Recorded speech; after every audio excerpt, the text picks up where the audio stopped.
Sa ngayon po ay lumalakas na ang bugso ng Haging Amihan at gaya po ninyong nakikita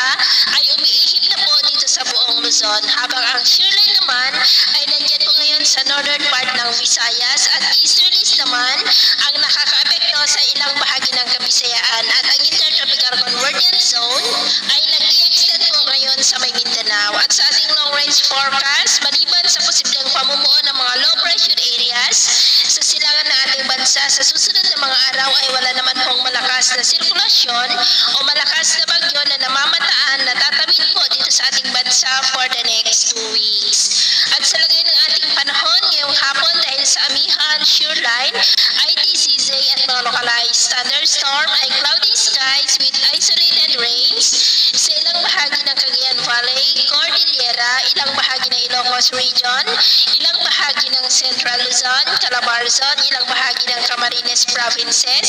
Catanduanes, Sorsogon, Oriental Mindoro, Palawan, Panay Island,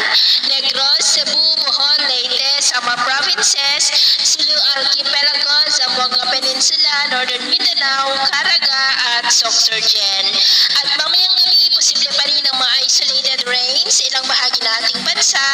kaya mag-ingat po tayo sa posibleng banta pa rin ng mga pagbaha at pagguho ng lupa. At sa atin naman pong mga baybayin, dahil sa Amihan ay huwag na munang papalaot sa mga baybayin ng Batanes, Babuyan Islands, Cagayan, Ilocos Region Seaboard at Seaboard ng Pangasinan, dahil ang mga alon po dyan ay posible na aabot hanggang sa 6 to 14 feet. Kaya hanggat maaari ay iwasan na muna natin ang papalaot dyan po sa mga may kulay pula para mas makaiwas sa mga sakunang